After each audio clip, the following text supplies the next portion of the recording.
دھوکہ جو ہوتا ہے اور جہاں دھوکہ کھاتے ہیں، اور بڑے بڑوں نے دھوکہ کھایا ہے، قرآن نے جو دھوکے میں جنہوں نے دھوکہ کھایا ان کے واقعات بھی بیان کیے ہیں،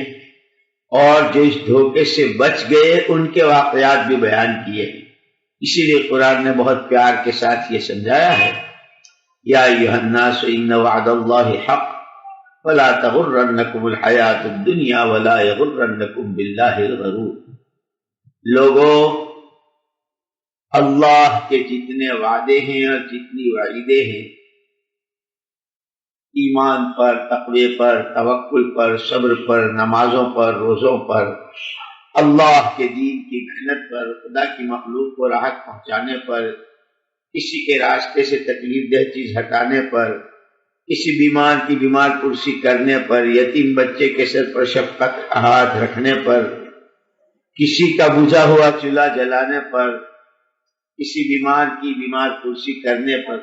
کہ جتنے وعدے ہیں اللہ کے وہ سب حق ہے۔ ایسے ہی کفر پر، شرک پر، نفاق پر، اللہ کے دین سے روگردانی کرتے ہوئے خدا کی مخلوق کو ستانے اور لوگوں کو تکلیفیں پہنچانے، لوگوں کے راستے میں کانٹے بن کر جینے،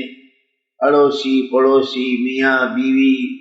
ساس بہو، نند بھاوج، دیورانی جیٹھانی، ماں باپ، بھائی بہن، بیوی بچے، اس پر جتنی وعیدیں ہیں، جھوٹ پر، شرک پر، سود پر، کسی کو ناحق ستانے پر، اس پر جتنی وعیدیں ہیں وہ سب حق ہے۔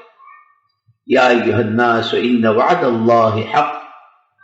اللہ کی طرف سے جتنے وعدے ہیں اور جتنی وعیدیں ہیں وہ سب حق ہیں۔ فلا تغرنکم الحیات الدنیا،